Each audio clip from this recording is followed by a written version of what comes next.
Hello everyone, how are you? I hope you all are doing great. I welcome you all in English class. As you all know, dear kids, that chapter 6, Amina and her room, is going on, and we have covered the reading part. We also did Let's Try 2 and Let's Try 3 and word meanings through worksheets. And today I am here with the topic of phonics. And the topic is silent letters. Yes, today we are going to do silent letters. Today's lesson objective is to read, identify and use words with silent letters. But before starting our topic, I have a small story for you. Come on, let's read the story. Read this story aloud. Read with me.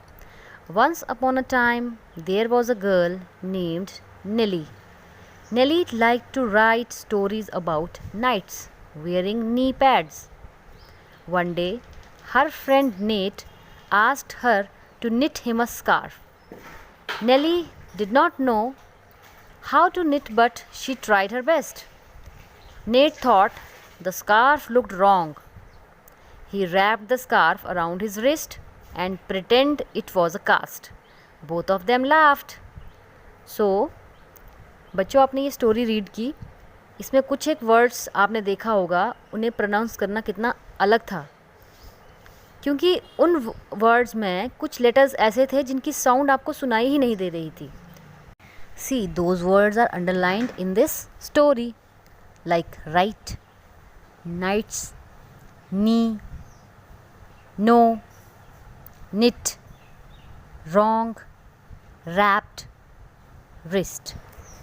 So kids, while reading these words, you can see that we can't hear the sound of all the letters in these words.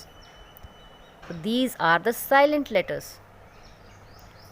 In words में कुछ ऐसे letters हैं जिनकी sound हमें नहीं सुनाई देती, या फिर उनकी साउंड हम नहीं बोलते हैं प्रोनाउंस करते हुए, तो उन्हें क्या कहते हैं? Silent letters. We see it but don't say it. It means हम उन लेटर्स को वर्ड में देखते हैं बट उन्हें बोलते नहीं हैं, तो वो साइलेंट कहलाते हैं. Now let's move to your course book, page number 74, phonics. Put today's date here and start silent letters. When you do not hear the sound of a letter in a word, you call it a silent letter. Kids, जैसे मैंने आपको पहले भी बताया है कि जब आप किसी वर्ड को पढ़ते हैं, उस वर्ड को पढ़ते हुए अगर आप उसमें किसी लेटर की साउंड नहीं सुन पाते हैं, नहीं सुनते हैं, तो वो लेटर साइलेंट लेटर कहलाता है. For example, K before N in no and knife, and G before N in nut and nash. Example, जब भी हम N से पहले K यूज़ करते हैं किसी भी वर्ड में, तो लाइक नो और नाइफ, तो हम उसमें K की साउंड नहीं पढ़ते हैं. वी विल रीड इट या फिर we will pronounce it like know and knife. And similarly G before N, N से पहले अगर हम G को यूज़ करते हैं, तो हम कैसे उसे प्रोनाउंस करेंगे? GNAT को हम नैट और GNASH को हम नैश प्रोनाउंस करेंगे. Next, page number 75, silent K. Some letters make no sound at all when they sit next to another letter. For example, K before N in knit. कुछ लेटर्स ऐसे होते हैं जब वो दूसरे किसी लेटर के साथ उसे यूज़ करते हैं तो उनकी साउंड नहीं आती, वो अपनी कोई साउंड नहीं मेक करते हैं. फॉर एग्ज़ाम्पल, अगर हम K को N से पहले प्लेस करते हैं निट में, तो उसमें K की साउंड नहीं आती है. We will pronounce it like knit. You see the letter K but don't say it if it is sitting next to N. हम लेटर K उस वर्ड में देख सकते हैं बट हम उसे प्रोनाउंस नहीं करते हैं अगर वो N से पहले हो. Some more examples are knob, no and knife. तो N लेटर से पहले अगर हम K लिखते हैं तो उसे हम प्रोनाउंस नहीं करते हैं, और उसके कुछ एग्जांपल्स हैं knob, no, and knife. These are letters that you can see but don't say. These are silent letters. तो ये वही letters हैं जिसे आप देख सकते हैं but आप उन्हें बोलते नहीं हैं. तो ये कौन से letters हैं? Silent letters. Now kids, let's move to let's try 4. The letter K is silent in the word given below.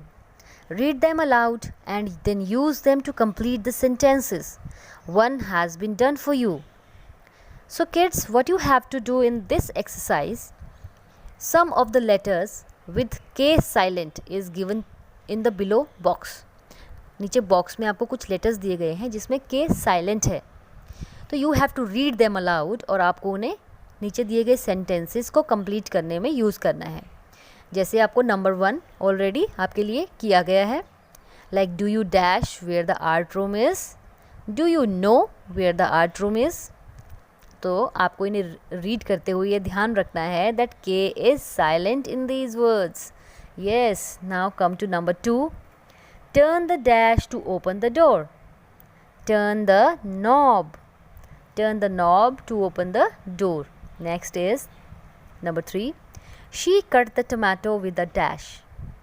The answer is knife. She cut the tomato with a knife. Fourth one. We heard a loud dash on the door. We heard a loud knock on the door.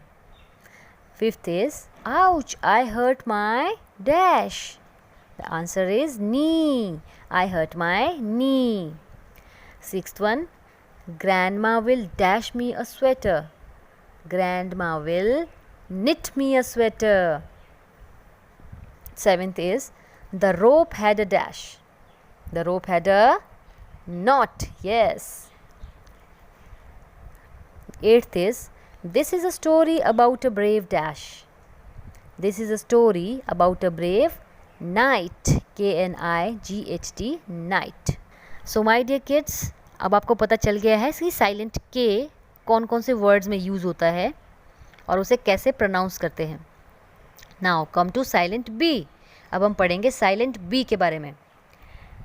The letter B is silent when it sits next to the letter M और T. M और T के next जब भी B letter use होता है तो वो silent हो जाएगा. So, you see it but don't say it in words like thumb, climb, numb, comb. You also don't say or hear the B in death, doubt and subtle. तो आप देख सकते हैं कि हम B को प्रोनाउंस नहीं करते हैं वर्ड्स में like thumb, climb, numb, comb. और कुछ वर्ड्स हैं जिनमें हम B को नहीं सुन पाते हैं just like death, doubt and subtle. Because in these words B is sitting next to the letters M and T. क्योंकि इसमें B, M और T के नेक्स्ट यूज़ हो रहा है इसलिए हम इसे प्रोनाउंस नहीं करते हैं and B is silent in these letters. So now come to let's try 5, page number 76. Add the silent letter B in these words and read them. One has been done for you. So here we have to add letter B. हमें letter B add करना है नीचे दिए गए words में, फिर इन्हें read करना है. and the word is doubt. B हम इसमें रीड नहीं कर रहे हैं बट इसमें हम इसे लिख रहे हैं. second one is thumb. हम इसे प्रोनाउंस थम ही करेंगे बट इसकी स्पेलिंग रॉन्ग होगी जब तक हम इसमें B ऐड नहीं करेंगे. so we have to add B here, then we will pronounce it thumb. and number 3, comb. It is comb but B. जब तक B हम नहीं लिखेंगे स्पेलिंग कंप्लीट नहीं होगा. So we have to write here C-O-M-B, comb, and so on. Now come to next, silent W. The letter W is silent when it sits before the letter R, as in wrist or ring. जब हम इसे R letter से पहले use करते हैं तो W silent होता है. For example, wrist or ring. Okay, now come to let's try 6. Read these sentences aloud and underline all the words in which you see W but don't hear it. One has been done for you. So what you have to do in this, let's try 6 kids. You have to read these sentences aloud. नीचे आपको sentences दिए गए हैं, आपको ज़ोर से उन्हें read करना है and आपको check करना है कि हम कौन से word में W देख तो पा रहे हैं बट हम उसे pronounce नहीं कर रहे हैं, हम उसे सुन नहीं पा रहे हैं. तो उन्हीं वर्ड्स को आपको अंडरलाइन करना है.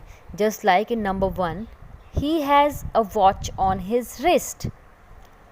You can see here watch में हम W प्रोनाउंस कर रहे हैं watch, but not in wrist. Wrist में W की साउंड नहीं आ रही, so we have to underline this word. और इसमें देखो रूल भी है ना, R से पहले W को लिखा गया है, so underline this one. The next one is she writes neatly. Writes, इसमें W की साउंड नहीं आ रही है, so you have to underline it. And so on, just like this you have to complete this exercise and underline the words in which you can see the word W but can't hear it. Yes, now next let's try 7. Page number 77. Color all the boxes with words that have silent letters. One has been done for you. What you have to do in let's try 7, kids, you have to color the boxes with words that have silent letters. आपको वो सारे boxes colour करने हैं जिन words में silent letter है. Okay, जिन भी word में silent letter है उनको आपको कलर करना है. जैसे कि knit, knit में K silent है तो उसे कलर किया गया है. एंड जस्ट लाइक not, हम not को भी कलर करेंगे because K is silent in this word, and so on. You have to color all those boxes in which you can see a word with silent letter. So my dear kids, I hope now this topic is clear to you. You have to solve let's try 4, let's try 5, let's try 6 and let's try 7 in your course book. And you also have to solve my turn 1 and my turn 2 in your practice book. Dear parents, kindly assist your kids in their work. Kindly read the given instructions carefully. We will meet soon. Till then, stay home, stay safe. Thank you and bye-bye.